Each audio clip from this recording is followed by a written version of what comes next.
Kusiram suami dengan air comberan ketika selingkuh dengan sahabatku sendiri telanjang di dalam kamarku, balas mereka jauh lebih menyakitkan. Kuviralkan mereka, hingga mengemis memohon ampun di kakiku.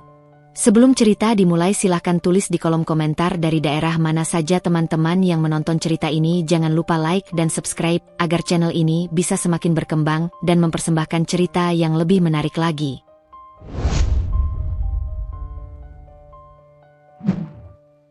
Pagi di rumah itu selalu dimulai dengan bunyi yang sama. Denting sendok menyentuh panci, suara air mengalir di dapur, dan langkah kaki pelan yang berusaha tidak mengganggu tidur siapapun. Sari terbiasa bangun sebelum matahari benar-benar tinggi, bukan karena ia terpaksa, melainkan karena tubuhnya sudah hafal ritme hidup yang ia jalani bertahun-tahun. Ia bangun tanpa alarm, seolah jam biologisnya telah disetel oleh kebiasaan yang tidak pernah berubah. Dapur kecil itu bukan dapur yang mewah. Ket temboknya mulai kusam di beberapa bagian. Rak piring terbuat dari kayu sederhana, dan kompor gas 2 tungku yang sudah dipakai cukup lama. Namun bagi Sari, dapur itu adalah pusat rumah. Di sanalah ia merasa paling berguna, paling hidup, dan paling dibutuhkan. Setiap pagi, ia menyiapkan sarapan dengan takaran yang hampir selalu sama, seolah hidupnya pun mengikuti resep yang telah ia hafal di luar kepala. Ia memotong bawang dengan gerakan rapi, menumisnya sampai harum, lalu menyiapkan nasi hangat yang uapnya mengepul pelan. Sari selalu memastikan makanan itu cukup untuk Dimas, meski ia tahu suaminya jarang menghabiskan semuanya. Bukan karena Dimas pemilih, melainkan karena ia sering terburu-buru. Namun Sari tetap memasak seolah setiap suapan itu akan dinikmati sepenuh hati. Sesekali, ia melirik jam dinding yang tergantung sedikit miring. Jarumnya bergerak perlahan, memberi tanda bahwa pagi masih cukup panjang. Sari tidak pernah merasa dikejar waktu. Hidupnya tidak dipenuhi jadwal rapat atau tenggat pekerjaan. Dunianya lebih sederhana, berputar pada rumah, dapur, kamar tidur, dan rutinitas yang bagi orang lain mungkin membosankan, tetapi baginya terasa menenangkan. Dimas biasanya bangun tidak lama setelah aroma masakan menyebar. Ia bukan tipe pria yang banyak bicara di pagi hari. Saat keluar dari kamar, rambutnya masih sedikit berantakan, matanya setengah terbuka, dan langkahnya berat seperti orang yang belum sepenuhnya sadar. Sari selalu menyapanya dengan senyum kecil, senyum yang tidak dibuat-buat, melainkan refleks dari kebiasaan. "Sudah bangun?" tanya Sari setiap pagi, meski ia tahu pertanyaan itu tidak pernah membutuhkan jawaban. Dimas hanya mengangguk atau menggumam pelan. Ia langsung menuju kamar mandi, meninggalkan Sari yang kembali sibuk di dapur. Tidak ada percakapan panjang, tidak ada rayuan manis, tidak ada pelukan hangat seperti yang sering diceritakan orang-orang di luar sana. Namun Sari tidak pernah merasa kekurangan. Baginya, kehadiran Dimas yang konsisten sudah cukup menjadi bukti cinta. Saat Dimas duduk di meja makan, Sari meletakkan piring di depannya dengan gerakan hati-hati. Ia menuangkan teh hangat, memastikan gula tidak terlalu banyak karena Dimas tidak suka manis. Ia hafal kebiasaan kecil itu, sama seperti ia hafal cara Dimas menghela napas saat lelah atau cara alisnya sedikit berkerut ketika memikirkan sesuatu. Dimas makan dalam diam, sesekali menatap ponselnya, sesekali mengangguk ketika Sari menyebutkan hal-hal kecil tentang rumah. Tagihan listrik, lampu teras yang mulai redup, atau rencana membersihkan gudang akhir pekan nanti. Dimas mendengarkan, meski tidak selalu menanggapi dengan antusias. Ia tipe pendengar yang pasif, tidak banyak komentar, tetapi juga tidak mengabaikan. Bagi Sari, itu sudah cukup. Ia tidak menuntut lebih. Ia tidak menginginkan suami yang setiap hari memujinya atau memberinya kejutan. Ia hanya ingin rumah yang tenang, hidup yang berjalan lurus tanpa gejolak, dan kepastian bahwa ia tidak sendirian. Setelah sarapan, Sari membantu Dimas menyiapkan barang-barangnya. Ia menyetrika kemeja dengan rapi, memastikan tidak ada lipatan yang tertinggal. Ia menggantungnya di dekat pintu, agar Dimas tidak perlu mencari-cari. Semua dilakukan tanpa diminta, bukan karena ia merasa rendah, melainkan karena ia percaya itulah bentuk pengabdian yang ia pilih. Dimas bekerja sebagai karyawan di sebuah perusahaan swasta. Pekerjaannya tidak selalu jelas bagi Sari, dan ia tidak pernah terlalu ingin tahu. Baginya, yang penting Dimas pulang membawa tanggung jawab, bukan sekadar uang. Ia jarang membawa cerita dari kantor, dan Sari pun jarang bertanya. Ada batas tak tertulis yang mereka sepakati tanpa pernah membicarakannya. Ketika Dimas berpamitan, Sari selalu mengantarnya sampai depan pintu. Ia merapikan kerah kemeja suaminya, memastikan sepatu sudah terpasang dengan benar. Dimas mencium kening Sari dengan gerakan cepat, lalu melangkah pergi. Tidak ada janji manis, tidak ada kata-kata besar. Namun pintu yang tertutup itu selalu memberi rasa aman yang sama bagi Sari. Setelah Dimas pergi, rumah kembali sunyi. Sunyi yang tidak menakutkan, melainkan akrab. Sari membereskan meja makan, mencuci piring, lalu menyapu lantai dengan gerakan teratur. Ia tidak pernah merasa kesepian. Ia merasa rumah itu adalah bagian dari dirinya, dan dirinya adalah bagian dari rumah itu. Di sela-sela pekerjaan rumah, Sari sering berhenti sejenak, menatap ruang tamu yang sederhana. Sofa tua yang masih nyaman, meja kecil dengan taplak yang ia jahit sendiri, dan foto pernikahan mereka yang tergantung di dinding. Foto itu memperlihatkan Sari dengan senyum lebar dan Dimas dengan ekspresi yang sedikit kaku. Namun Sari selalu tersenyum setiap melihatnya. Foto itu adalah pengingat bahwa ia pernah dipilih, bahwa hidupnya tidak sia-sia. Ia teringat masa awal pernikahan mereka, ketika semuanya terasa baru. Rumah ini belum sepenuhnya tertata, keuangan masih pas-pasan, dan mereka sering tertawa karena hal-hal sepele. Seiring waktu, tawa itu memang berkurang, digantikan oleh rutinitas yang lebih tenang. Namun Sari tidak pernah menganggap itu sebagai kemunduran. Baginya, ketenangan adalah tanda kedewasaan. Sari bukan perempuan yang gemar membandingkan hidupnya dengan orang lain. Ia jarang bermain media sosial, jarang mengikuti tren. Ia merasa hidupnya cukup, meski tidak berlebihan. Ia tahu ada perempuan di luar sana yang hidupnya lebih gemerlap, lebih penuh warna, tetapi Sari tidak iri. Ia merasa rumah tangga bukan soal pamer kebahagiaan, melainkan soal bertahan bersama. Siang hari biasanya diisi Sari dengan pekerjaan ringan.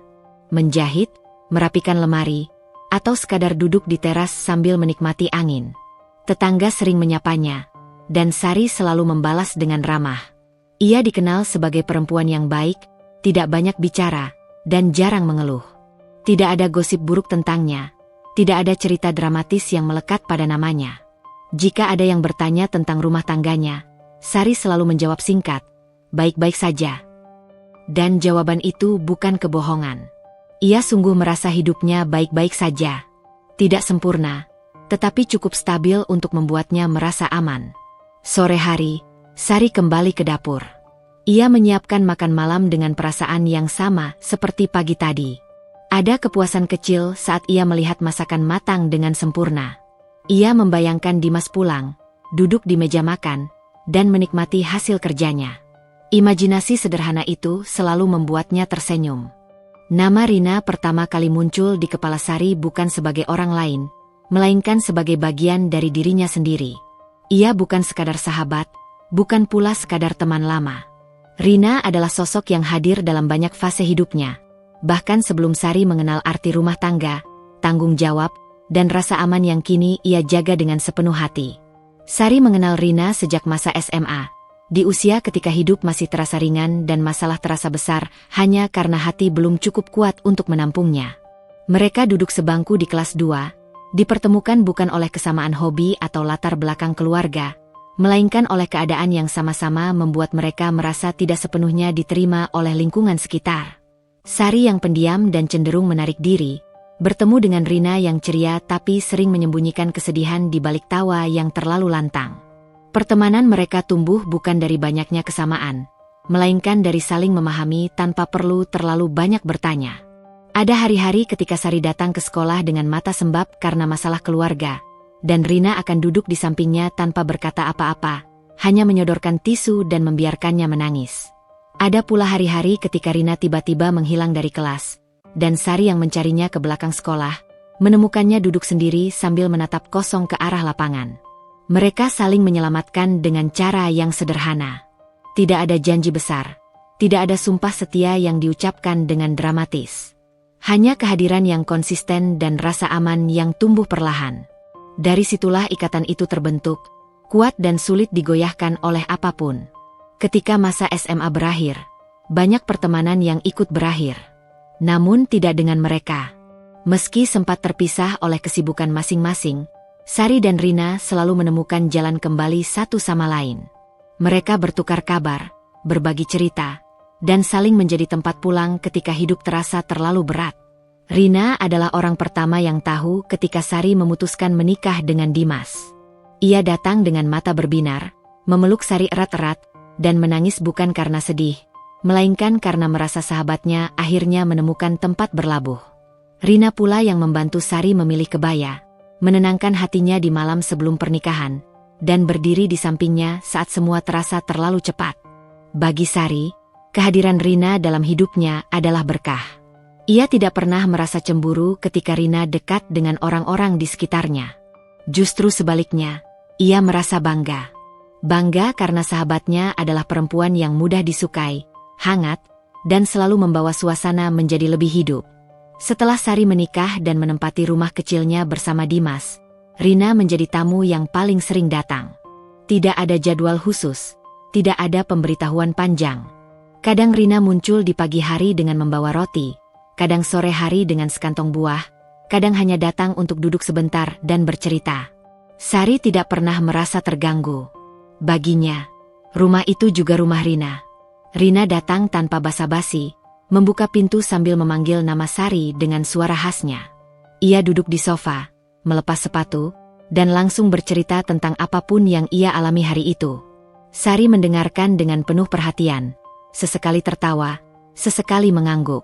Ada rasa nyaman yang tidak bisa dijelaskan, rasa yang hanya muncul ketika bersama orang yang benar-benar dikenal dari dalam.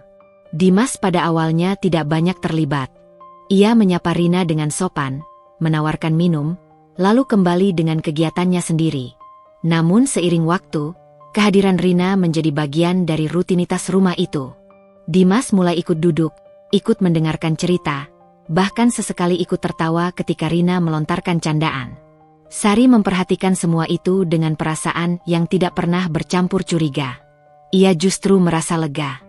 Baginya, tidak semua suami bisa menerima kehadiran sahabat istrinya dengan lapang dada. Namun Dimas berbeda. Ia tidak pernah menunjukkan keberatan, tidak pernah bersikap dingin, dan tidak pernah membuat Sari merasa harus memilih antara suami dan sahabat. Dimas bersikap sopan pada Rina, menjaga tutur kata, dan tidak pernah melewati batas yang menurut Sari tidak pantas. Ia tidak terlalu akrab, tetapi juga tidak menjaga jarak berlebihan. Semua terlihat wajar, proporsional, dan aman. Setidaknya itulah yang Sari lihat dan rasakan. Kadang Sari memperhatikan bagaimana Dimas mendengarkan cerita Rina dengan ekspresi datar yang khas. Tidak ada sorot mata aneh, tidak ada senyum berlebihan. Semua terlihat biasa. Bahkan ketika Rina tertawa keras atau bercanda tanpa beban, Dimas tetap pada sikapnya yang tenang.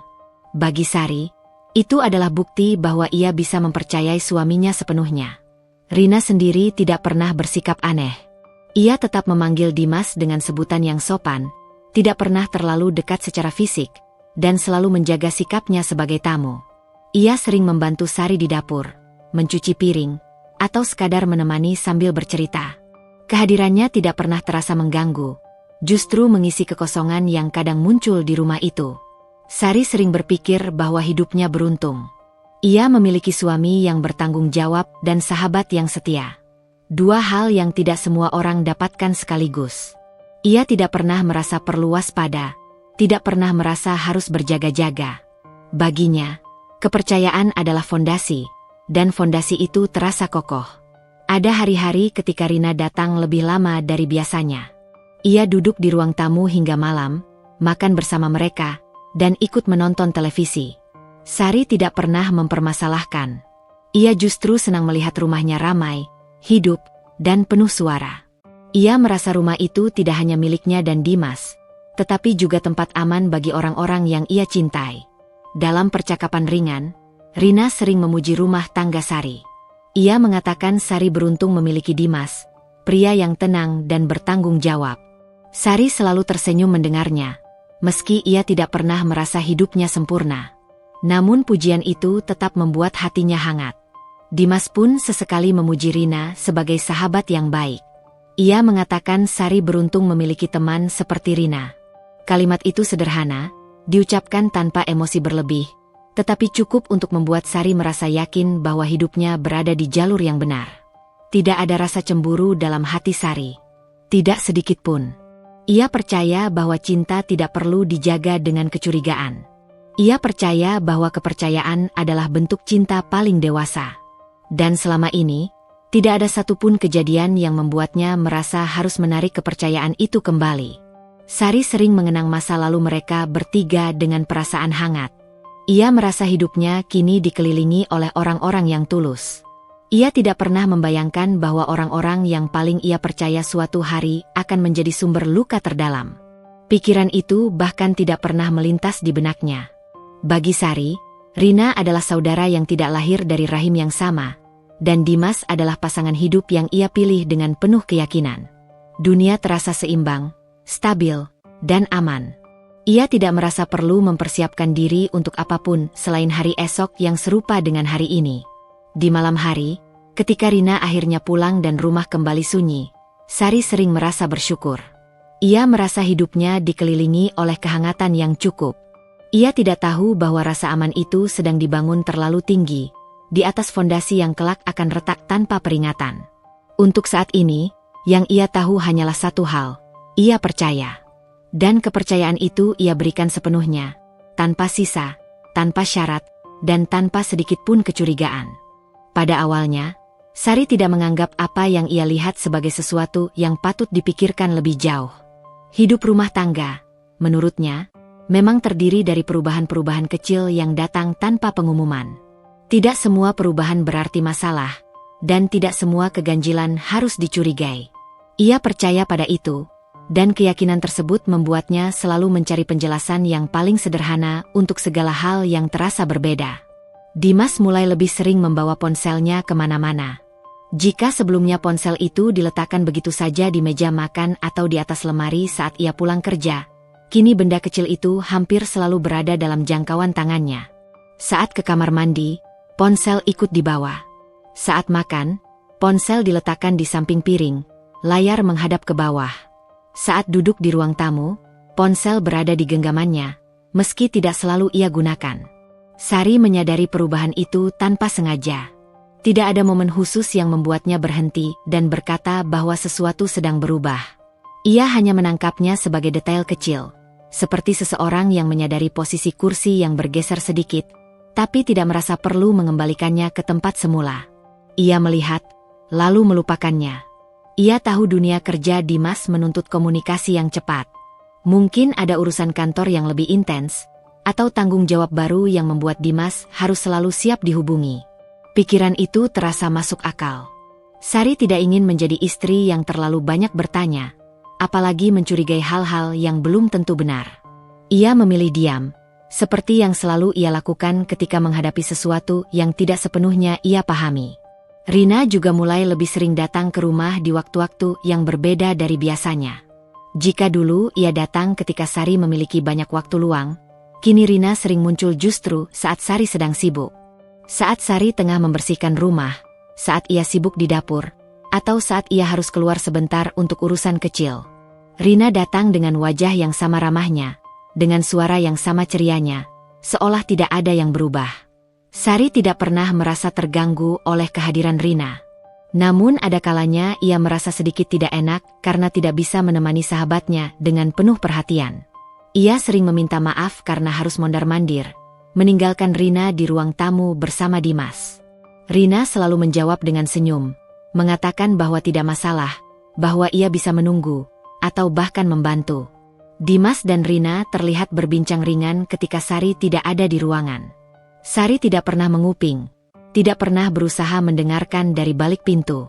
Ia hanya sesekali menangkap potongan suara tawa atau kalimat yang terucap samar. Semua terdengar wajar. Tidak ada nada yang mencurigakan, tidak ada bisik-bisik yang membuat bulu kuduk berdiri. Namun ada momen-momen kecil yang membuat Sari berhenti sejenak. Saat ia masuk ke ruang tamu dan percakapan itu tiba-tiba terhenti. Dimas akan berdehem kecil atau menoleh ke arah televisi, sementara Rina tersenyum dan langsung menyapanya, seolah percakapan sebelumnya tidak pernah ada. Tidak ada kepanikan, tidak ada raut bersalah. Hanya jeda yang singkat, terlalu singkat untuk disebut mencurigakan, tapi cukup terasa bagi seseorang yang memperhatikan. Sari selalu menyalahkan dirinya sendiri atas perasaan janggal itu. Ia berpikir mungkin ia terlalu sensitif, terlalu banyak menghabiskan waktu sendirian hingga pikirannya mulai mencari-cari sesuatu yang tidak ada. Ia mengingatkan dirinya bahwa tidak semua jeda berarti rahasia. Kadang orang memang berhenti berbicara karena topik telah selesai, bukan karena ingin menyembunyikan sesuatu. Ia tidak pernah bertanya apa yang mereka bicarakan. Tidak pernah muncul keinginan untuk menyelidiki. Sari percaya bahwa kepercayaan tidak boleh dicemari oleh rasa ingin tahu yang berlebihan. Ia lebih memilih menjaga ketenangan rumahnya daripada memancing konflik yang belum tentu perlu. Ada satu sore ketika Rina datang sementara Sari sedang sibuk menyiapkan bahan makanan. Sari mondar-mandir antara dapur dan ruang tamu, memastikan semuanya berjalan lancar. Setiap kali ia lewat, ia melihat Dimas dan Rina duduk bersebelahan, berbincang dengan nada ringan. Tidak ada jarak yang aneh, tidak ada sentuhan yang tidak pantas. Semuanya terlihat seperti dua orang dewasa yang sedang mengisi waktu. Namun ketika Sari membawa minuman dan meletakkannya di meja, percakapan itu kembali berhenti. Dimas mengambil minuman tanpa berkata apa-apa. Rina tersenyum dan mengucapkan terima kasih. Sari membalas senyum itu, lalu kembali ke dapur dengan perasaan yang sulit ia definisikan. Bukan curiga, bukan cemburu. Lebih seperti kebingungan yang tidak menemukan tempat untuk berlabuh. Malam harinya, saat mereka bertiga makan bersama, suasana kembali seperti biasa. Rina bercerita tentang pekerjaannya, tentang hal-hal sepele yang membuatnya kesal atau tertawa. Dimas mendengarkan, sesekali memberi tanggapan singkat. Sari ikut tertawa, ikut menimpali, dan perasaan janggal itu perlahan menghilang. Ia merasa lega, seolah keganjilan tadi hanyalah bayangan yang diciptakan oleh pikirannya sendiri. Sari sering berbicara pada dirinya sendiri di dalam hati. Ia mengingatkan dirinya bahwa ia telah memilih hidup ini dengan penuh keyakinan. Ia memilih Dimas bukan karena janji manis, melainkan karena kestabilan yang ia tawarkan. Ia memilih mempercayai Rina karena sahabatnya itu telah menemaninya melewati banyak fase hidup. Dua pilihan itu terasa terlalu berharga untuk dirusak oleh prasangka tanpa dasar. Ia juga menyadari bahwa dirinya bukan perempuan yang sempurna. Ia lelah, kadang kurang perhatian, dan mungkin tidak selalu hadir secara emosional. Pikiran itu sering muncul ketika ia merasa ada jarak yang samar. Ia bertanya-tanya apakah dirinya yang mulai berubah, apakah rutinitas telah membuatnya kurang peka, atau justru terlalu peka terhadap hal-hal kecil. Dimas tetap pulang ke rumah setiap hari. Ia tetap makan bersama Sari, tetap tidur di sampingnya, dan tetap menjalani hidup seperti biasa. Tidak ada pertengkaran, tidak ada pengakuan, tidak ada tanda-tanda besar yang bisa disebut sebagai masalah. Semuanya berjalan seperti air yang mengalir. Meski Sari sesekali merasa aliran itu tidak lagi sejernih sebelumnya, Rina pun tetap menjadi Rina yang ia kenal. Ia tetap bercerita, tetap tertawa, dan tetap hadir sebagai sahabat yang setia. Tidak ada perubahan sikap yang mencolok, tidak ada kata-kata yang menyakitkan. Jika ada yang berubah, perubahan itu terlalu halus untuk diberi nama. Sari memilih untuk tidak menaruh perhatian berlebihan pada hal-hal kecil itu. Ia menguburnya di bawah tumpukan kesibukan dan rutinitas. Ia meyakinkan dirinya bahwa rumah tangga yang sehat bukan rumah tangga yang bebas dari perubahan, melainkan rumah tangga yang mampu menerima perubahan tanpa panik. Namun di dalam dirinya, ada suara kecil yang mulai bertanya, meski belum berani bersuara keras. Suara itu tidak menuduh, tidak menjerit. Ia hanya berbisik, lalu menghilang sebelum sempat didengar dengan jelas. Sari tidak menanggapinya. Ia memilih percaya bahwa ketenangan yang ia rasakan selama ini masih utuh.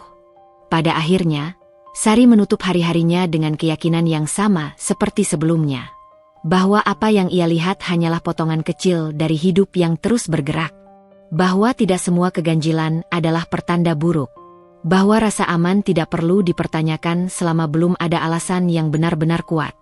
Ia tidak tahu bahwa mengabaikan pertanyaan kecil itu kelak akan menjadi luka besar. Untuk saat ini, ia hanya tahu satu hal. Ia memilih percaya, dan kepercayaan itu masih ia jaga dengan kedua tangannya sendiri. Sari sering berpikir bahwa pernikahan bukanlah tentang kebahagiaan yang terus-menerus, melainkan tentang pilihan untuk bertahan pada hari-hari yang biasa. Ia tidak pernah membayangkan pernikahan sebagai panggung romantis yang penuh kejutan. Dalam benaknya, pernikahan adalah ruang sunyi yang aman, tempat dua orang dewasa saling memahami tanpa harus selalu berbicara. Keyakinan itu tidak datang tiba-tiba. Ia tumbuh perlahan, dibentuk oleh apa yang Sari lihat sejak kecil, oleh cerita-cerita yang ia dengar, dan oleh pengalamannya mengamati orang-orang di sekitarnya. Ia percaya bahwa cinta tidak selalu berisik. Cinta yang dewasa, menurutnya, justru seringkali berjalan dalam diam. Sari meyakini bahwa rasa percaya adalah fondasi terpenting dalam rumah tangga. Tanpa kepercayaan, semua hal lain akan runtuh. Karena itulah ia selalu berhati-hati menjaga pikirannya agar tidak dipenuhi prasangka. Ia takut jika sekali saja ia membiarkan kecurigaan masuk, maka rumah yang ia bangun dengan penuh kesabaran akan mulai retak dari dalam. Ia juga menyadari betul bagaimana masyarakat memandang seorang istri. Terlalu banyak bertanya, terlalu ingin tahu, atau terlalu sering mencurigai suami seringkali diberi label negatif. Sari tidak ingin menjadi perempuan yang dicap pencemburu, posesif, atau tidak percaya diri. Ia takut label itu akan melekat, bukan hanya di mata orang lain, tetapi juga di mata Dimas. Ia pernah mendengar cerita-cerita tentang istri yang terlalu mengekang, yang selalu memeriksa ponsel suami, yang menuntut laporan setiap jam. Dalam cerita-cerita itu, istri selalu digambarkan sebagai sumber masalah, sementara suami digambarkan sebagai korban. Sari tidak ingin menjadi tokoh seperti itu dalam hidupnya sendiri. Setiap kali muncul perasaan janggal, Sari selalu mengingatkan dirinya tentang hal itu. Ia berkata pada dirinya sendiri bahwa kepercayaan adalah bentuk cinta tertinggi. Bahwa jika ia benar-benar mencintai Dimas, ia harus memberinya ruang, bukan belenggu. Ia percaya bahwa cinta yang sehat tidak tumbuh dari pengawasan, melainkan dari keyakinan. Sari sering membandingkan hidupnya dengan kehidupan ibu-ibu lain di lingkungannya. Ia melihat bagaimana beberapa dari mereka hidup dalam ketegangan yang terus-menerus. Ada yang sering bertengkar dengan suaminya di depan umum, ada yang mengeluh tentang perselingkuhan, ada pula yang akhirnya harus berpisah setelah bertahun-tahun mencoba bertahan. Cerita-cerita itu membuat Sari semakin yakin bahwa ia tidak ingin hidup seperti mereka. Ia tidak ingin rumah tangganya dipenuhi teriakan, kecurigaan, dan luka yang terus diungkit. Ia ingin menjadi istri yang tenang, yang mampu menjaga rumahnya tetap utuh meski tidak selalu bahagia. Dalam pikirannya, Sari sering berkata bahwa rumah tangganya berbeda. Ia merasa hubungannya dengan Dimas dibangun di atas kejujuran dan kesepakatan yang tidak tertulis. Mereka mungkin tidak banyak bicara tentang perasaan, tetapi mereka saling menghormati. Dan bagi Sari, rasa hormat itu jauh lebih penting daripada kata-kata manis. Ketika perasaan janggal itu muncul lagi, Sari memilih untuk membicarakannya dengan Rina. Bukan sebagai tuduhan, bukan sebagai kecurigaan, melainkan sebagai kebingungan yang ingin ia pahami. Rina selalu menjadi tempat paling aman untuk berbagi. Sahabatnya itu telah mengenalnya sejak lama, tahu bagaimana cara berpikirnya, dan tidak pernah menghakimi. Mereka sering duduk bersama di ruang tamu, dengan secangkir teh atau kopi, membicarakan hal-hal kecil yang akhirnya mengarah pada topik yang lebih dalam. Sari bercerita tentang perasaannya yang tidak jelas, tentang perubahan kecil yang ia rasakan, dan tentang ketakutannya menjadi istri yang berlebihan. Rina mendengarkan dengan penuh perhatian. Ia tidak langsung menanggapi, membiarkan Sari menyelesaikan ceritanya. Wajahnya tenang, senyumnya lembut, dan suaranya selalu terdengar menenangkan. Ia tidak pernah tertawa atau meremehkan apa yang Sari rasakan. "Kamu terlalu capek, Sar," kata Rina suatu kali dengan nada yang ringan. "Kalau pikiran sudah lelah, hal-hal kecil bisa terasa besar." Kalimat itu terdengar masuk akal. Sari mengangguk, merasa sedikit lega. Ia memang sering merasa lelah, bukan hanya secara fisik, tetapi juga emosional. Rutinitas yang terus berulang kadang membuat pikirannya melayang kemana-mana. Rina juga sering mengingatkan Sari tentang betapa beruntungnya ia memiliki Dimas. Ia mengatakan bahwa tidak semua pria mau pulang tepat waktu, tidak semua suami mau bertanggung jawab, dan tidak semua rumah tangga bisa berjalan setenang itu. Kata-kata itu selalu berhasil menenangkan hati Sari. "Kalau kamu terus mikir yang aneh-aneh, Nanti kamu sendiri yang capek, ujar Rina sambil tersenyum. Dimas itu kelihatan baik-baik saja. Kamu juga kelihatan bahagia. Jangan rusak semuanya cuma karena perasaan yang belum tentu benar. Sari mendengarkan nasihat itu dengan sungguh-sungguh. Ia mempercayai Rina sepenuhnya. Baginya, Rina bukan hanya sahabat, tetapi juga cermin yang membantunya melihat dirinya sendiri dengan lebih jernih. Jika Rina berkata bahwa semuanya baik-baik saja, maka Sari akan berusaha mempercayainya. Ironisnya, justru di hadapan Rina, Sari paling jujur tentang ketakutannya. Ia menceritakan bagaimana ia takut kehilangan Dimas, bagaimana ia takut rumah tangganya berakhir seperti yang ia lihat di sekitar. Rina selalu merespons dengan kata-kata yang menenangkan, membuat Sari merasa bahwa ia tidak sendirian. Sari tidak pernah curiga bahwa ada sesuatu yang tidak beres dalam nasihat itu. Ia tidak melihat ironi di balik kenyataan bahwa orang yang paling ia percayai adalah orang yang kelak akan menjadi bagian dari luka terbesarnya. Untuk saat ini, Rina hanyalah sahabat yang setia, tempat curhat yang aman, dan sumber ketenangan. Setiap selesai berbincang dengan Rina, Sari selalu merasa lebih ringan. Perasaan janggal itu tidak sepenuhnya hilang, tetapi cukup mereda untuk membuatnya bisa kembali menjalani hari-hari seperti biasa. Ia merasa telah melakukan hal yang benar dengan membicarakannya, alih-alih memendamnya sendiri.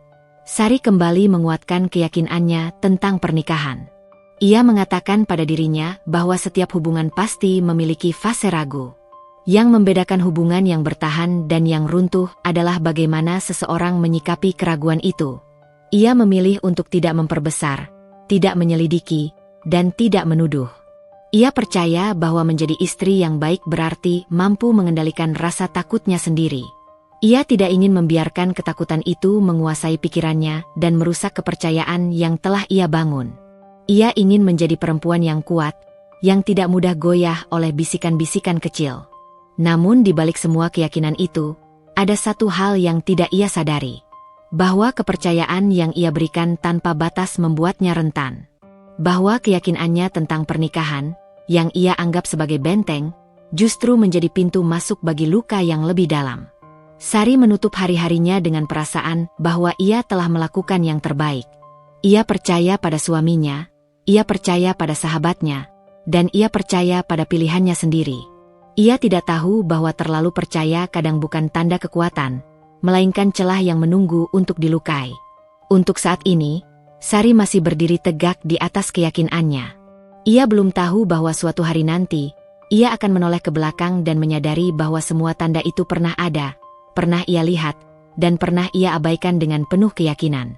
Dan ketika hari itu tiba, ia akan mengerti bahwa luka terbesar seringkali tidak datang dari orang asing, melainkan dari mereka yang paling kita percaya.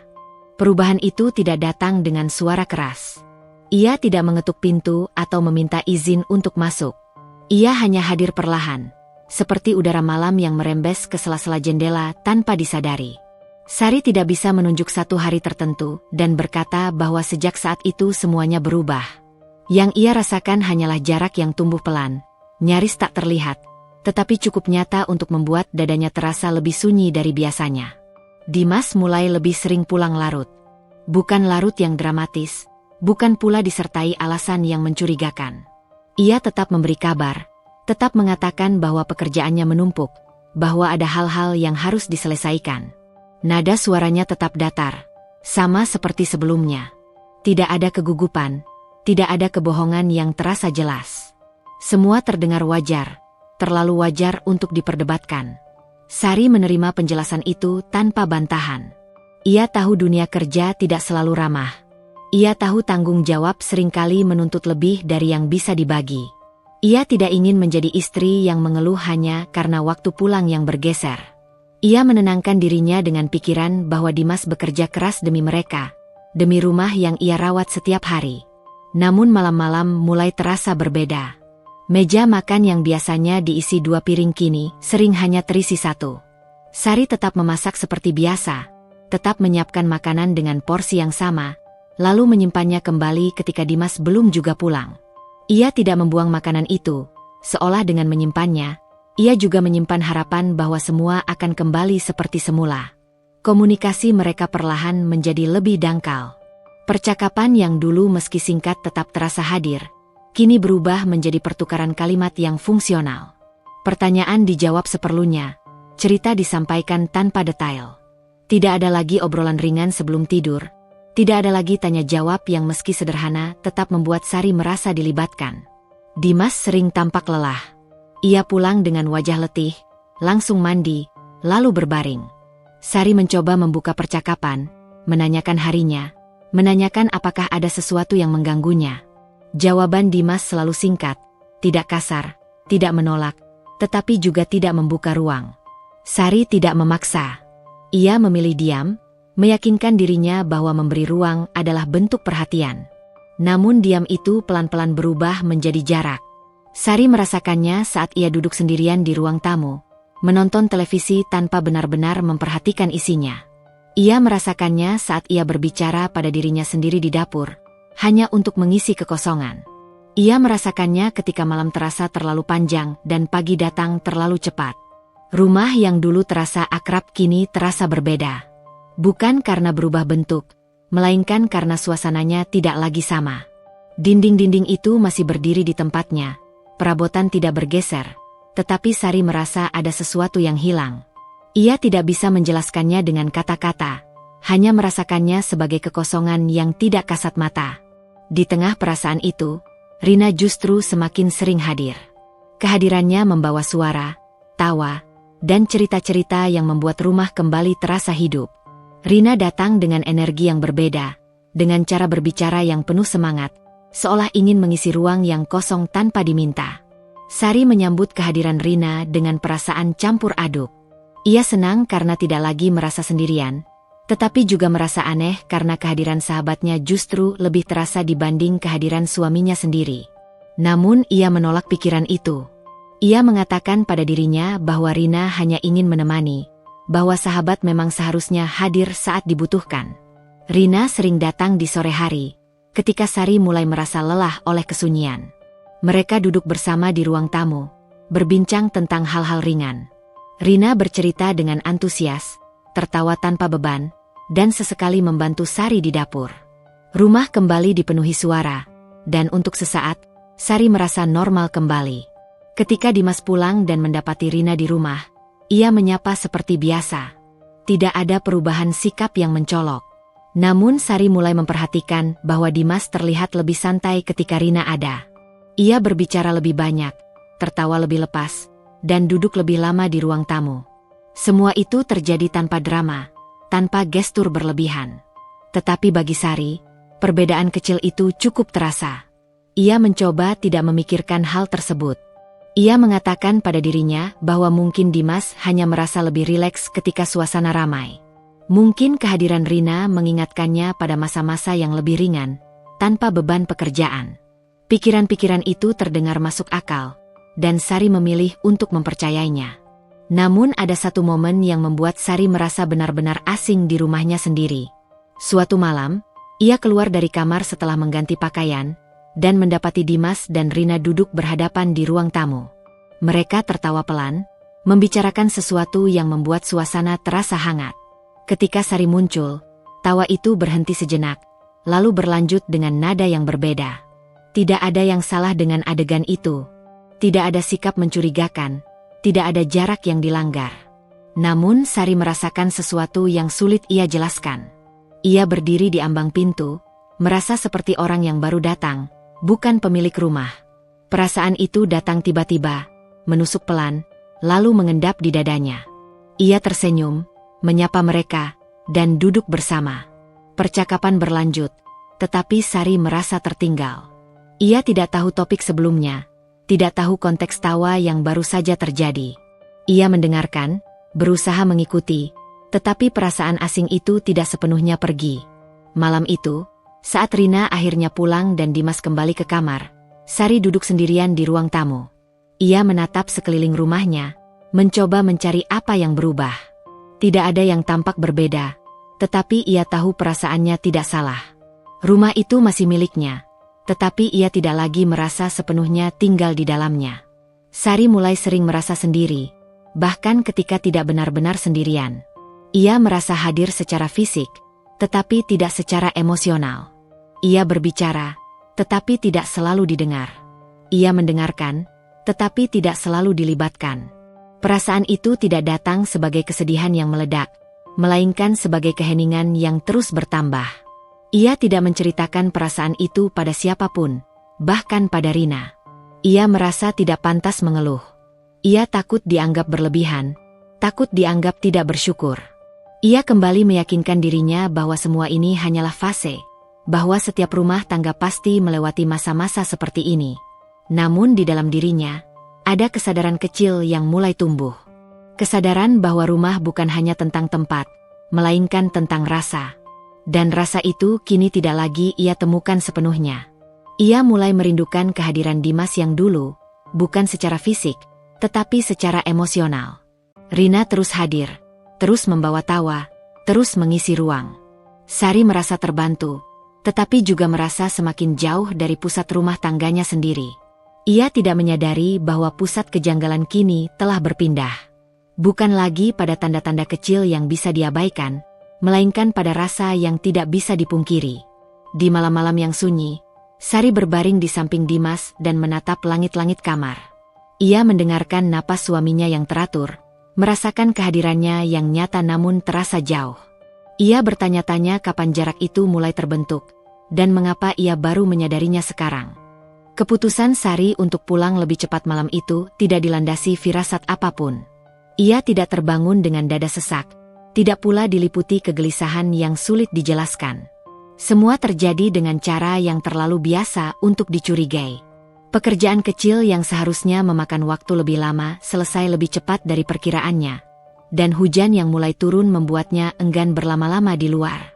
Ia hanya ingin segera kembali ke rumah, ke tempat yang selama ini ia yakini sebagai ruang paling aman. Ia tidak mengirim pesan pada Dimas. Bukan karena ingin mengejutkan, melainkan karena kebiasaan. Mereka jarang memberi kabar rinci satu sama lain. Sari menganggap kepulangannya lebih cepat bukan hal yang perlu diumumkan. Lagi pula, rumah itu miliknya juga. Ia tidak merasa perlu meminta izin untuk pulang.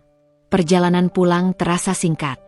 Lampu-lampu jalan menyala satu persatu, memantulkan cahaya di permukaan aspal yang basah. Sari menyetir dengan tenang, pikirannya kosong, tidak dipenuhi apapun selain rencana sederhana tentang apa yang akan ia lakukan setibanya di rumah. Mungkin ia akan membuat minuman hangat, mungkin ia akan membereskan beberapa barang, atau mungkin ia hanya akan duduk diam, menikmati sisa malam. Ketika mobilnya berhenti di depan rumah, Sari sempat terdiam sejenak. Tidak ada yang salah dengan tampilan luar rumah itu. Lampu teras menyala seperti biasa, pintu terkunci rapi, dan tidak ada suara mencolok yang menyambut kedatangannya. Namun ada sesuatu yang terasa ganjil. Bukan rasa curiga, melainkan keheningan yang terlalu pekat. Sari membuka pintu dan melangkah masuk. Rumah itu terasa lebih sunyi dari biasanya. Sunyi yang berbeda dari sunyi ketika ia sendirian. Biasanya, sunyi itu terasa akrab, seperti selimut yang menenangkan. Kali ini, sunyi itu terasa padat, seolah udara di dalam rumah menahan napas. Ia meletakkan tasnya di meja kecil dekat pintu, lalu menyalakan lampu ruang tamu. Cahaya menyebar perlahan, memperlihatkan ruangan yang tidak berubah. Sofa masih di tempatnya, meja masih tertata rapi, dan televisi mati. Tidak ada tanda-tanda kekacauan. Tidak ada yang tampak aneh. Sari melangkah lebih jauh ke dalam rumah. Langkahnya pelan, hampir tanpa suara. Ia tidak tahu mengapa ia berjalan seperti itu. Tidak ada alasan baginya untuk berhati-hati, tetapi tubuhnya seolah bergerak dengan kesadaran sendiri. Ia melewati dapur, melihat bahwa tidak ada peralatan yang baru digunakan. Semuanya bersih, seolah tidak ada aktivitas berarti yang terjadi sebelumnya. Ia memanggil nama Dimas dengan suara biasa. Tidak keras, tidak pula ragu. Tidak ada jawaban. Sari mengernyitkan dahi tipis. Mungkin Dimas sudah tidur, pikirnya. Atau mungkin belum pulang. Ia mencoba menenangkan diri dengan kemungkinan-kemungkinan yang terdengar masuk akal. Namun ketika ia melangkah ke arah kamar, langkahnya terhenti. Pintu kamar tertutup rapat. Biasanya, pintu itu tidak pernah benar-benar tertutup ketika Dimas berada di dalam. Mereka memiliki kebiasaan membiarkannya sedikit terbuka, seolah tidak ada yang perlu disembunyikan. Pintu yang tertutup itu berdiri di hadapannya seperti batas yang tidak biasa. Sari mendekat, tangannya terangkat untuk membuka pintu, lalu berhenti di udara. Ia tidak tahu mengapa ia ragu. Jantungnya berdetak sedikit lebih cepat, bukan karena takut, melainkan karena kebingungan yang tiba-tiba muncul. Ia menurunkan tangannya, lalu mengetuk pelan. Tidak ada jawaban. Ia mengetuk lagi, sedikit lebih keras. Masih tidak ada respons. Sari menarik napas, berusaha tetap tenang. Mungkin Dimas tertidur lelap, pikirnya. Ia hendak memanggil lagi ketika sesuatu membuatnya terdiam. Ada suara dari dalam kamar. Suara yang tidak keras, tidak pula jelas, tetapi cukup untuk membuat Sari berhenti bergerak. Suara itu bukan suara benda jatuh atau langkah kaki. Itu adalah suara yang hidup, suara yang mengandung kehadiran lebih dari satu orang. Jantung Sari berdetak lebih cepat. Tangannya terasa dingin. Ia berdiri di depan pintu, mendengarkan tanpa benar-benar ingin mendengar. Pikirannya berusaha keras mencari penjelasan lain, sesuatu yang masuk akal, sesuatu yang tidak akan meruntuhkan semua yang ia yakini. Ia berkata pada dirinya sendiri bahwa mungkin ia salah dengar. Mungkin itu hanya suara dari televisi yang lupa dimatikan. Mungkin itu hanya bayangan yang dibentuk oleh keheningan rumah. Sari menutup mata sejenak, berharap ketika membukanya, semua akan kembali normal. Namun suara itu terdengar lagi. Kali ini lebih jelas. Tidak keras, tetapi cukup dekat untuk dikenali sebagai sesuatu yang tidak seharusnya ada. Nafas Sari tertahan di tenggorokannya. Dadanya terasa sesak, bukan oleh kemarahan, melainkan oleh kesadaran yang mulai merayap masuk. Ia menyentuh gagang pintu. Dingin. Terlalu dingin. Tangannya bergetar, meski ia berusaha menahannya. Ia tidak tahu apa yang akan ia temukan di balik pintu itu, tetapi bagian terdalam dirinya sudah mulai memahami. Dengan gerakan pelan, hampir ragu, Sari memutar gagang pintu. Pintu terbuka perlahan, seolah enggan mengungkap apa yang tersembunyi di baliknya. Cahaya dari luar kamar menyusup masuk, memperlihatkan pemandangan yang membuat waktu terasa berhenti. Dimas ada di sana. Dan Rina. Keduanya berdiri terlalu dekat. Pakaian mereka tidak pada tempatnya. Tidak ada jarak yang seharusnya ada antara suami dan sahabat. Tidak ada ruang untuk salah paham. Tidak ada lagi penjelasan yang bisa disusun dengan kata-kata. Sari tidak berteriak. Ia tidak bergerak. Ia hanya berdiri di ambang pintu, menatap kenyataan yang terbentang di hadapannya dengan mata yang terasa perih, tetapi kering. Segala suara di sekitarnya seolah menghilang. Yang tersisa hanyalah detak jantungnya sendiri, berdentum keras di telinga. Wajah Dimas berubah seketika. Bukan marah, bukan pula dingin. Itu adalah wajah seseorang yang tertangkap basah oleh kenyataan yang tidak bisa dihindari. Rina membeku, senyumnya menghilang, matanya melebar. Tidak ada kata yang terucap dari siapapun. Sari merasa sesuatu runtuh di dalam dirinya. Bukan seperti bangunan yang roboh dengan suara keras, melainkan seperti tanah yang perlahan amblas, membuat pijakan yang selama ini ia percaya tidak lagi ada. Ia tidak merasakan marah, tidak pula sedih yang meledak. Yang ia rasakan hanyalah kosong yang tiba-tiba menjadi sangat luas. Ia menatap mereka berdua, bergantian, seolah memastikan bahwa apa yang ia lihat benar-benar nyata. Tidak ada air mata yang jatuh. Tidak ada pertanyaan yang keluar dari mulutnya. Semua kata terasa terlalu kecil untuk momen itu. Untuk pertama kalinya, Sari memahami arti pengkhianatan tanpa perlu penjelasan. Ia berdiri di sana, di rumahnya sendiri, di kamar yang selama ini ia anggap sebagai ruang paling pribadi, menyaksikan kebenaran yang tidak pernah ia bayangkan akan ia hadapi. Dan di sanalah bab itu berhenti. Ada momen ketika pikiran manusia tidak lagi bekerja sebagaimana mestinya. Bukan karena bodoh, bukan karena lemah, melainkan karena rasa sakit datang terlalu cepat untuk dicerna. Di momen itulah tubuh mengambil alih, bergerak tanpa komando yang jelas, seolah berusaha menyelamatkan diri dengan cara yang paling primitif. Sari berada di titik itu. Ia tidak ingat kapan tepatnya ia melangkah masuk sepenuhnya ke dalam kamar. Yang ia ingat hanyalah perasaan berat yang tiba-tiba menekan dadanya, membuat napasnya pendek dan terputus-putus.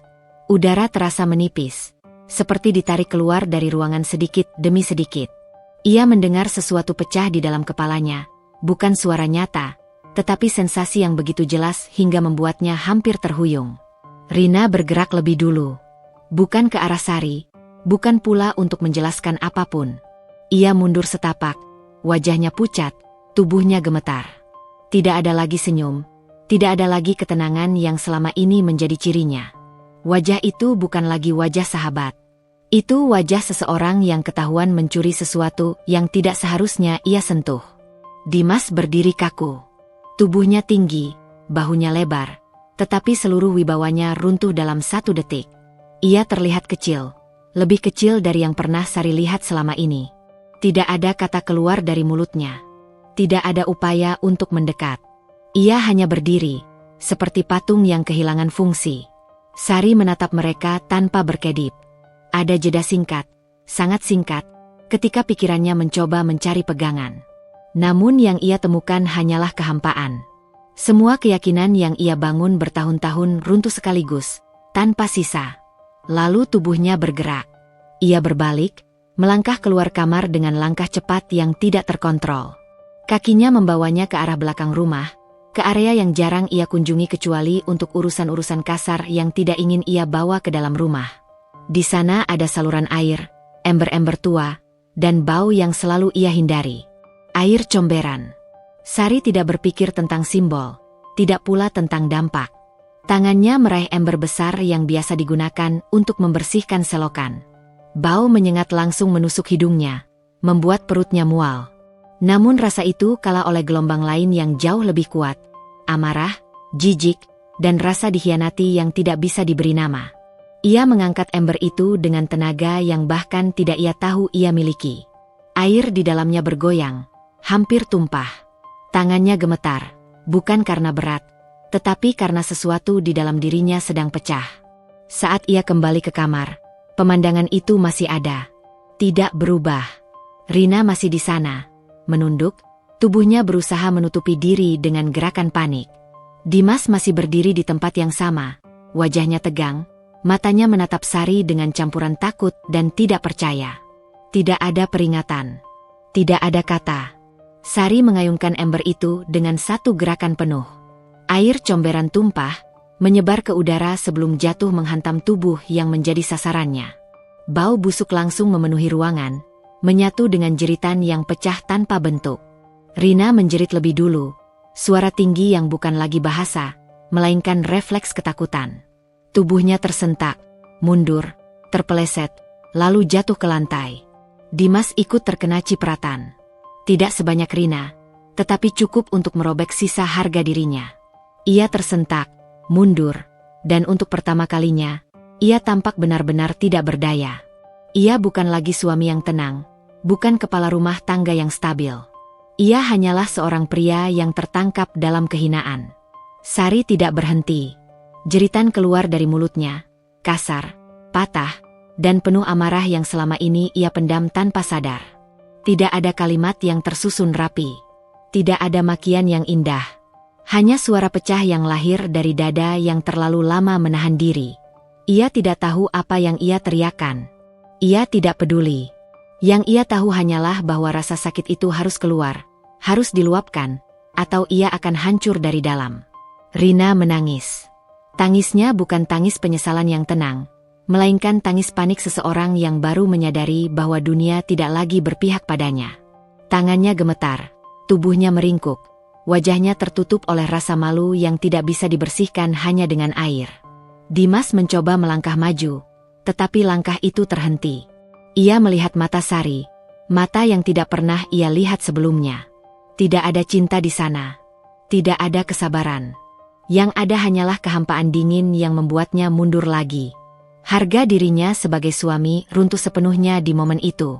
Ia tidak lagi punya posisi untuk menjelaskan, tidak lagi punya kekuatan untuk membela diri. Semua yang ia bangun sebagai citra pria bertanggung jawab hancur oleh 1 ember air kotor. Keributan itu tidak berhenti di dalam kamar. Suara jeritan, benturan, dan kekacauan mulai merambat keluar rumah. Tetangga yang sebelumnya menikmati malam dengan tenang mulai membuka pintu, mengintip dari balik jendela, mencoba memahami apa yang sedang terjadi. Ada yang berbisik, ada yang saling bertanya dengan wajah bingung. Sari tidak peduli. Ia keluar dari kamar dengan langkah berat, napas terengah, dan dada yang terasa seperti akan meledak. Ia berdiri di ruang tamu, menyadari untuk pertama kalinya bahwa apa yang terjadi di dalam rumah itu tidak lagi bisa disembunyikan. Dunia luar telah mulai mengetuk, dan ia tidak punya tenaga untuk menahannya. Rina terdengar terisak dari dalam kamar. Suara itu bukan lagi suara sahabat. Itu suara orang asing yang telah kehilangan tempat. Dimas tidak mengikutinya keluar. Ia tetap di dalam, mungkin mencoba memulihkan diri, mungkin mencoba berpikir, atau mungkin hanya terdiam karena tidak tahu harus berbuat apa.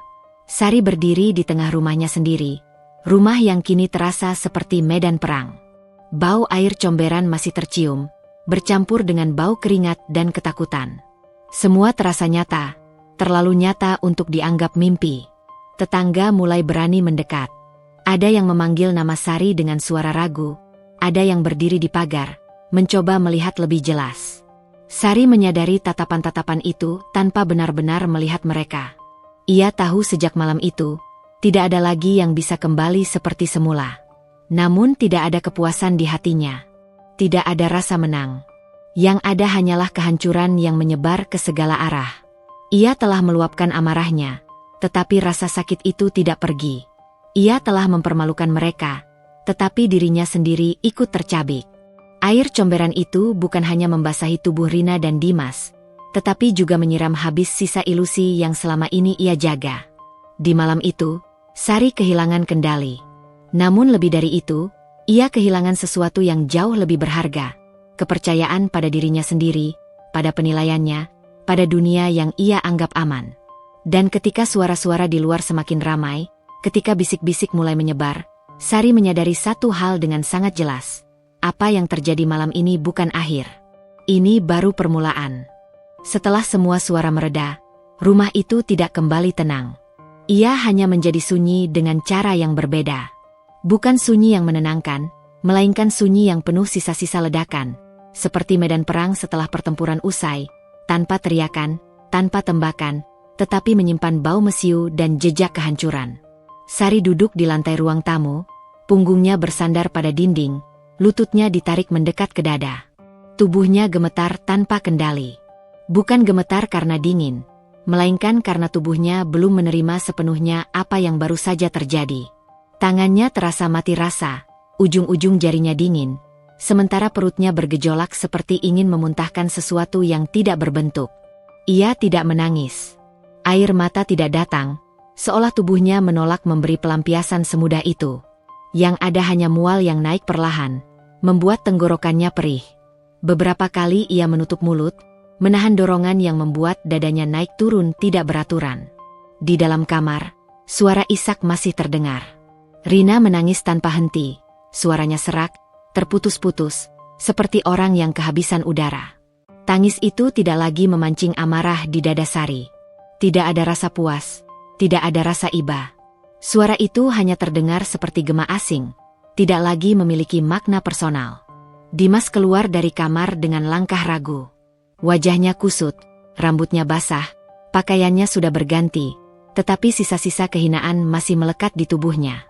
Ia berdiri beberapa langkah dari Sari, tidak berani mendekat. Untuk pertama kalinya dalam hidup mereka bersama, ia tidak tahu harus berdiri di posisi mana. Ia memanggil nama Sari dengan suara pelan. Bukan suara tegas seorang suami, melainkan suara seseorang yang takut ditolak bahkan sebelum berbicara. Sari tidak menoleh. Ia mendengar, tetapi memilih tidak merespons. Diam terasa lebih aman daripada kata-kata yang bisa meledak tanpa kendali. Dimas mencoba mendekat setapak, lalu berhenti lagi. Tangannya terangkat, lalu jatuh kembali ke sisi tubuhnya. Ia mulai berbicara. Suaranya goyah, kalimatnya terputus-putus. Ia memohon, meminta kesempatan, meminta maaf dengan kata-kata yang terdengar seperti hafalan yang diucapkan tanpa napas. Sari mendengar semua itu seperti mendengar suara dari balik dinding tebal. Kata-kata itu masuk, tetapi tidak benar-benar sampai. Ia tidak marah mendengarnya, tetapi juga tidak tersentuh. Semua permohonan itu terasa terlambat. Datang setelah sesuatu yang tidak bisa dikembalikan telah hancur.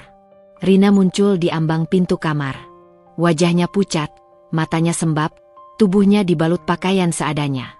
Ia terlihat kecil, rapuh, jauh dari sosok sahabat yang selama ini selalu tampak kuat dan percaya diri.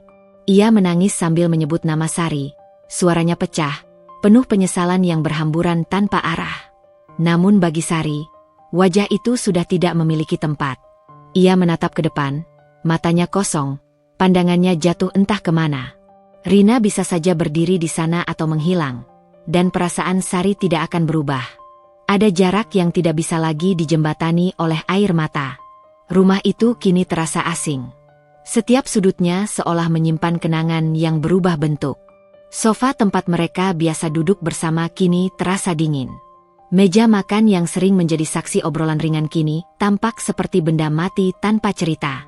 Bahkan dinding-dinding itu terasa menekan, seolah ikut menyimpan rahasia yang tidak pernah diminta. Sari berdiri dengan gerakan pelan, hampir limbung. Kepalanya berputar, penglihatannya sedikit kabur. Ia berjalan ke kamar mandi, menutup pintu, lalu bersandar di wastafel. Wajahnya di cermin terlihat asing. Mata itu sama, hidung itu sama, tetapi ada sesuatu yang hilang dari tatapan itu. Cahaya yang selama ini ia jaga tanpa sadar. Ia membasuh wajahnya dengan air dingin, berulang kali. Air mengalir, tetapi rasa kotor itu tidak pergi. Bukan kotor di kulit, melainkan kotor yang melekat di dalam dada. Ia membuka mulut, mencoba menarik napas panjang, tetapi yang keluar hanya hembusan pendek yang bergetar. Ketika ia kembali ke ruang tamu, Dimas masih di sana. Rina duduk di lantai, memeluk lututnya sendiri, menangis dalam diam. Pemandangan itu terasa ganjil. 3 orang dewasa di satu rumah, masing-masing terjebak dalam kehancuran versi mereka sendiri. Dimas kembali berbicara. Kali ini lebih pelan, lebih hati-hati, seolah takut suaranya akan memecahkan sesuatu yang sudah rapuh. Ia berbicara tentang kesalahan, tentang kebodohan, tentang niat untuk memperbaiki semuanya. Kata-katanya mengalir panjang, tetapi Sari tidak menyela. Ia hanya mendengarkan tanpa reaksi. Diam Sari membuat suasana semakin berat. Tidak ada teriakan yang bisa dijadikan penanda, tidak ada kemarahan yang bisa dilawan. Diam itu seperti jurang, dalam, gelap, dan tidak terukur. Dimas mulai terlihat panik. Ia lebih siap menghadapi amarah daripada keheningan seperti ini. Tetangga tidak lagi berdiri di luar. Malam sudah semakin larut, dan rumah-rumah di sekitar mulai mematikan lampu. Namun Sari tahu, cerita tentang apa yang terjadi malam ini tidak akan berhenti di malam ini. Ia bisa merasakannya, seperti bayangan yang menunggu pagi untuk bergerak. Ia berjalan ke kamar tidur mereka, kamar yang kini terasa seperti ruang asing. Bau air kotor masih samar tercium, bercampur dengan bau pembersih yang digunakan tergesa-gesa. Spray telah diganti, lantai dibersihkan, tetapi luka itu masih ada, menempel di setiap sudut. Sari duduk di tepi ranjang, menatap kosong ke arah jendela. Dimas berdiri di belakangnya, tidak berani duduk di tempat yang sama. Jarak itu terasa nyata, lebih lebar dari sekadar beberapa langkah. Ia tidak mengatakan apapun, tidak menanyakan apapun, tidak memutuskan apapun. Diam itu bukan karena ia tidak tahu harus berbuat apa. Diam itu muncul karena setiap pilihan terasa sama-sama menghancurkan. Bertahan berarti menerima luka yang belum tentu bisa sembuh. Pergi berarti menghadapi dunia yang belum ia siapkan. Rina akhirnya keluar dari rumah, langkahnya tertatih, wajahnya tertutup tangan. Pintu tertutup perlahan di belakangnya, tidak dengan suara keras, tetapi cukup untuk menandai bahwa sesuatu telah benar-benar berakhir. Sari tidak menoleh. Ia tidak mengejar, tidak memanggil. Hubungan itu telah putus tanpa perlu kata penutup. Malam semakin dalam. Jam berdetak pelan, menandai waktu yang terus berjalan meski hidup seseorang terasa berhenti. Dimas akhirnya duduk di lantai, punggungnya bersandar pada dinding, berhadapan dengan ranjang. Ia terdiam, mungkin menyadari bahwa tidak ada lagi kata yang bisa ia ucapkan malam itu. Sari berbaring tanpa mematikan lampu. Matanya terbuka, menatap langit-langit. Tubuhnya lelah, pikirannya kacau, tetapi tidur tidak datang. Setiap kali ia memejamkan mata, potongan-potongan kejadian itu muncul kembali, tanpa urutan, tanpa jeda. ia sadar, diamnya malam ini bukan penyembuhan. Diam ini adalah sesuatu yang lebih berbahaya. Karena di dalam diam itu, kemarahan tidak hilang, ia hanya menunggu. Di dalam diam itu, rasa sakit tidak sembuh, ia mengendap. Dan ketika pagi datang, dunia luar tidak akan peduli bahwa Sari belum siap. Rumah itu masih berdiri, tetapi tidak lagi menjadi tempat pulang. Dan luka di kamar itu, luka yang tidak selesai, akan segera mencari jalan keluar, bukan hanya di dalam rumah, melainkan keluar, ke mata orang lain, ke penilaian sosial yang tidak mengenal belas kasihan. Bab ini tidak berakhir dengan keputusan. Ia berakhir dengan keheningan yang menahan napas. Pagi datang tanpa membawa kelegaan. Cahaya matahari masuk melalui celah jendela seperti tamu yang tidak diundang, menyinari rumah yang masih menyimpan sisa-sisa malam sebelumnya. Sari terbangun tanpa benar-benar merasa telah tidur. Tubuhnya kaku, kepalanya berat, dan dadanya terasa kosong dengan cara yang aneh. Bukan kosong karena lega, melainkan kosong karena terlalu penuh. Ia duduk di tepi ranjang, memandangi lantai yang sudah dibersihkan, seolah berharap jejak kejadian semalam masih tertinggal dan bisa menjelaskan apa yang sebenarnya terjadi.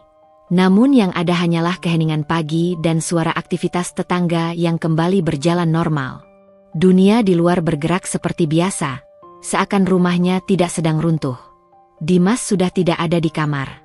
Sari tidak tahu kapan ia pergi ke ruang lain, dan ia tidak merasa perlu mencari tahu. Hubungan mereka kini tidak lagi diukur oleh keberadaan fisik di ruangan yang sama. Ada jarak yang tidak kasat mata, tetapi jauh lebih tebal dari tembok manapun. Sari menuju dapur, membuat minuman hangat tanpa benar-benar meminumnya. Tangannya bergerak otomatis, sementara pikirannya mulai menyusun ulang kejadian demi kejadian. Ia tidak lagi berada di fase shock. Sesuatu di dalam dirinya telah bergeser. Ada kesadaran dingin yang perlahan mengambil alih, kesadaran bahwa apa yang terjadi padanya tidak boleh berhenti sebagai rahasia yang membusuk di dalam rumah. Telepon genggamnya tergeletak di meja. Benda kecil itu selama ini hanya ia gunakan untuk hal-hal sederhana. Mengirim pesan, melihat kabar teman, atau sekadar mengisi waktu. Pagi itu, benda itu terasa berbeda. Berat. Penuh kemungkinan. Sari mengambilnya, membuka galeri, dan melihat rekaman singkat yang tanpa sadar ia ambil malam sebelumnya. Tangannya sempat gemetar ketika menekan layar, tetapi ia tidak menghentikan dirinya. Ia menonton dengan wajah datar, seolah sedang melihat hidup orang lain. Tidak ada sensasi baru yang muncul, yang ada hanya kepastian. Ia mulai menyimpan. Tidak hanya video, tetapi juga tangkapan layar pesan-pesan lama, detail-detail kecil yang dulu ia abaikan. Jam kepulangan Dimas yang tidak wajar, percakapan Rina yang terlalu akrab, potongan ingatan yang kini tersusun rapi seperti puzzle yang akhirnya lengkap. Semua itu ia simpan, bukan dengan emosi meledak-ledak, melainkan dengan ketenangan yang justru terasa lebih berbahaya. Media sosial selama ini baginya hanyalah ruang hiburan. Tempat melihat cerita orang lain, bukan tempat membuka luka sendiri. Namun pagi itu, Sari menyadari satu hal. Dunia tidak akan tahu kebenaran jika kebenaran terus ia simpan sendiri. Dan diam, yang semalam ia pilih, mulai terasa seperti pengkhianatan terhadap dirinya sendiri. Ia membuat akun cadangan. Tidak menggunakan foto wajahnya. Tidak mencantumkan nama lengkap. Ia bergerak hati-hati, tetapi pasti. Setiap unggahan ia pikirkan matang-matang, bukan untuk mencari simpati murahan, melainkan untuk memastikan bahwa cerita itu tidak bisa dipelintir. Unggahan pertama tidak panjang, tidak dramatis. Hanya kalimat sederhana tentang pengkhianatan di tempat yang seharusnya paling aman. Disertai bukti secukupnya, tidak berlebihan, tetapi cukup untuk membuat orang berhenti menggulir layar. Reaksi tidak datang seketika. Beberapa menit pertama terasa hening, hampir mengecewakan. Namun kemudian notifikasi mulai bermunculan. Satu demi satu. Komentar pendek. Tanda suka. Pesan pribadi dari orang-orang asing yang merasa kisah itu terlalu nyata untuk diabaikan. Dalam hitungan jam, cerita itu berpindah tangan. Dibagikan, ditafsirkan ulang, dan diberi suara oleh orang-orang yang tidak pernah Sari kenal. Media sosial bekerja dengan caranya sendiri, cepat, kejam, dan tidak memberi ruang untuk jeda. Nama Dimas mulai disebut. Rina mulai dikenali. Lingkaran mereka yang selama ini terasa aman mulai retak. Dimas menyadari perubahan itu lebih cepat dari yang Sari duga. Teleponnya tidak berhenti berdering.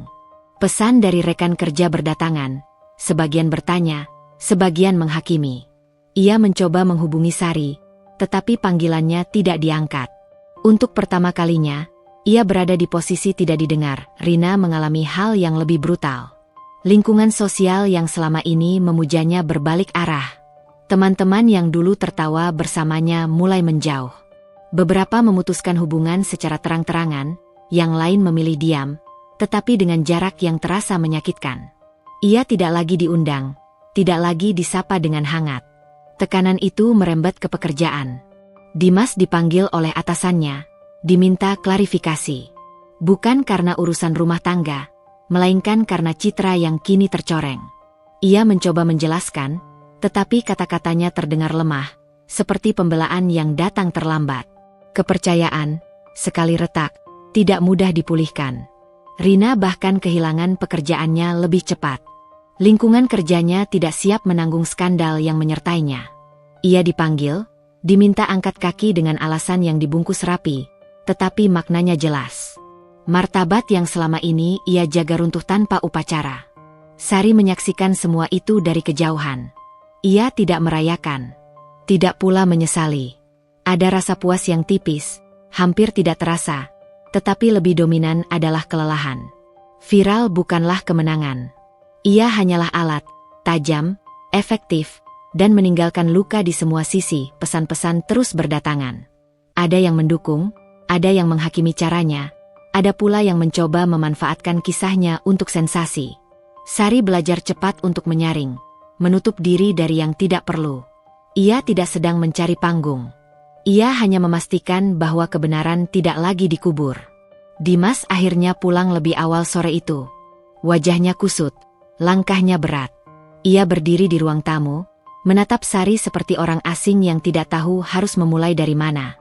Ia berbicara tentang dampak, tentang masa depan, tentang bagaimana semua ini bisa menghancurkan mereka.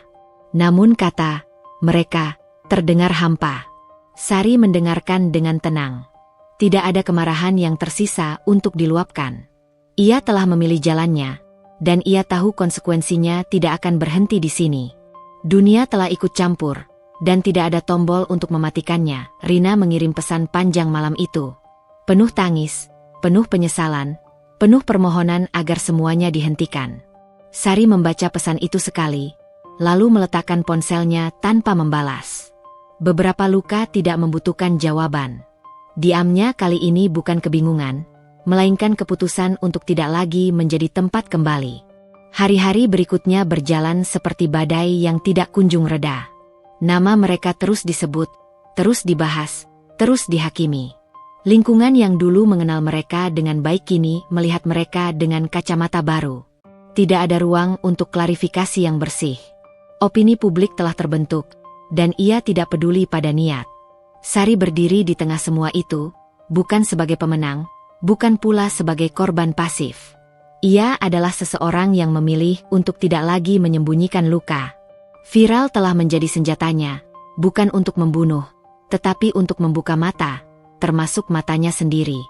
Ia tahu, apa yang ia lakukan tidak bisa ditarik kembali. Dan ia juga tahu, dampaknya baru saja dimulai.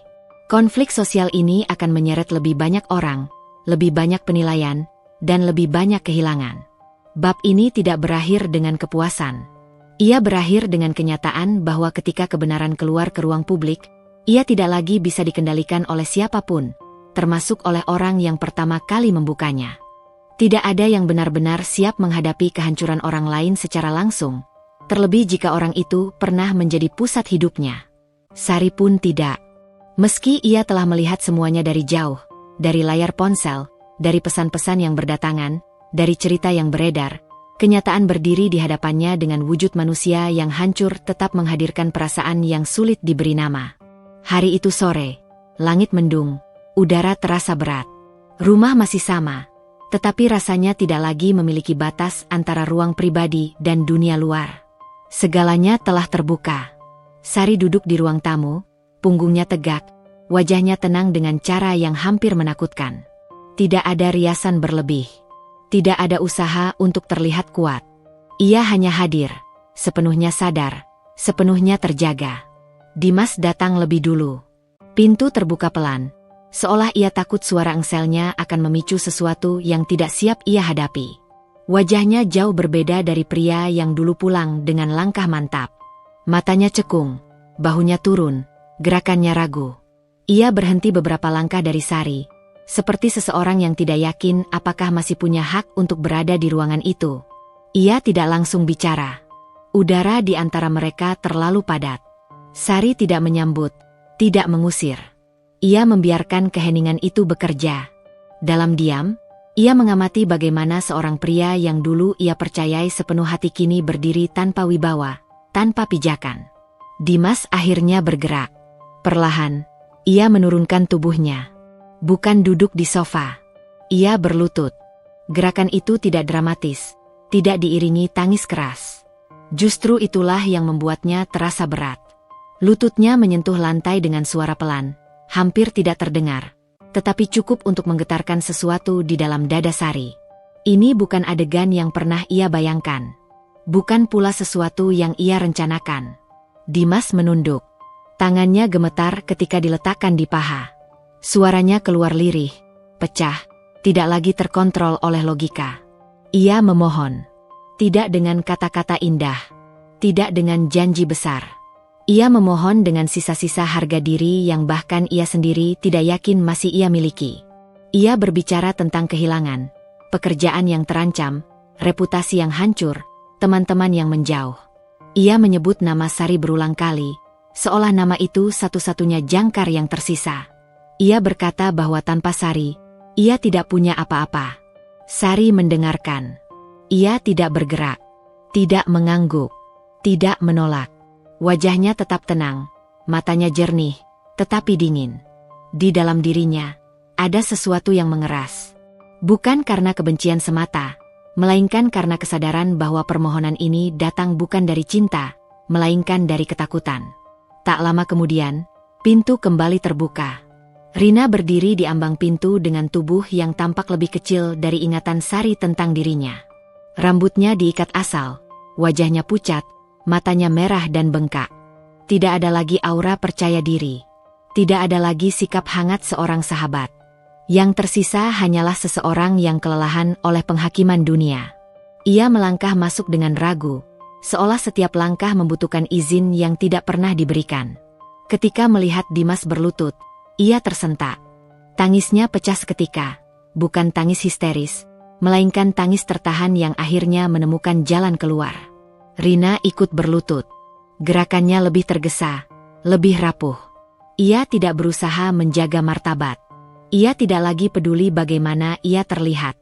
Kata-kata penyesalan mengalir tanpa henti, saling tumpang tindih, kehilangan arah. Ia menyebut persahabatan, menyebut masa lalu, menyebut semua kenangan yang dulu mereka banggakan bersama. Namun bagi Sari, semua itu terdengar seperti cerita lama yang tidak lagi ia kenali. Ia menatap mereka berdua, dua manusia yang dulu menempati ruang paling penting dalam hidupnya, kini berlutut di hadapannya, memohon ampun. Pemandangan itu seharusnya memberi kepuasan. Seharusnya ada rasa menang. Namun yang Sari rasakan justru sesuatu yang lebih sunyi. Ia berdiri. Gerakannya tenang, terkendali, tidak tergesa, tidak emosional. Ia berdiri di hadapan mereka, membuat posisi itu semakin jelas. Dua yang di bawah, satu yang berdiri. Namun bukan posisi itu yang membuat Sari berkuasa, melainkan jarak batin yang telah tercipta dan tidak mungkin dijembatani lagi. Sari akhirnya bicara. Suaranya tidak keras, tidak bergetar. Justru karena itulah setiap kata terasa tajam. Ia tidak memaki. Ia tidak merendahkan dengan kata-kata kasar. Ia hanya mengatakan apa yang ia rasakan, tentang pengkhianatan yang tidak terjadi dalam satu malam, tentang kepercayaan yang runtuh bukan karena ketahuan, melainkan karena dikhianati oleh orang yang ia lindungi. Ia tidak menuntut balasan, tidak meminta penderitaan mereka. Ia hanya menyatakan satu hal yang membuat Dimas dan Rina terdiam, bahwa permohonan mereka datang terlambat, dan bahwa ia tidak lagi berada di tempat yang sama untuk memberi apa yang mereka minta. Tangis Rina semakin keras. Ia merangkak mendekat, berusaha meraih kaki Sari, seperti seseorang yang tenggelam dan mencoba berpegangan pada apapun. Tangannya menyentuh pergelangan kaki Sari sebentar, cukup singkat untuk membuat Sari menegang. Sari menarik kakinya perlahan, bukan dengan kasar, tetapi dengan tegas. Gerakan kecil itu menjadi batas yang jelas. Rina terhenti. Dimas menunduk lebih dalam. Tetangga mulai berdatangan. Bukan masuk, tetapi berdiri di luar, tertarik oleh kabar yang telah beredar dan suara yang terdengar. Bisik-bisik kembali muncul. Kali ini tidak bisa dihindari. Dunia benar-benar hadir di ambang pintu Sari. Ia menyadarinya, tetapi tidak gentar. Ia melangkah ke arah pintu, membukanya, dan menatap mereka yang berkumpul di luar. Tidak ada penjelasan panjang. Tidak ada pembelaan. Tatapannya cukup untuk mengatakan bahwa apa yang terjadi di dalam rumah itu bukan lagi rahasia. Dan ia tidak berniat menutupinya kembali. Dimas dan Rina masih berlutut ketika Sari kembali menutup pintu. Mereka terlihat semakin kecil di ruang yang kini terasa terlalu luas. Permohonan mereka berlanjut, tetapi Sari tidak lagi mendengarnya sebagai permintaan yang harus ia jawab. Di dalam dirinya, ada pergeseran besar. Ia tidak lagi berada di posisi korban yang harus memutuskan apakah akan memaafkan atau menghukum. Ia berada di titik lain. Titik di mana ia memilih dirinya sendiri, meski konsekuensinya belum sepenuhnya ia pahami. Malam turun perlahan. Lampu dinyalakan satu persatu. Dimas akhirnya berdiri, kakinya gemetar. Rina masih terisak, suaranya melemah. Tidak ada keputusan yang diumumkan. Tidak ada kata akhir yang diucapkan. Sari duduk kembali, memandangi lantai, mendengarkan napasnya sendiri. Ia tahu, apa yang terjadi hari ini akan terus bergema. Publik belum selesai. Dunia belum puas. Dan hatinya sendiri pun belum menemukan arah. Bab ini tidak ditutup dengan kemenangan. Ia ditutup dengan kesadaran pahit bahwa mengemis di kaki seseorang tidak otomatis menghapus pengkhianatan. Dan bahwa setelah semua ini, Sari masih harus menentukan satu hal yang paling menakutkan. Bukan bagaimana menghukum mereka, melainkan bagaimana ia akan hidup setelahnya. Dan keputusan itu belum ia buat.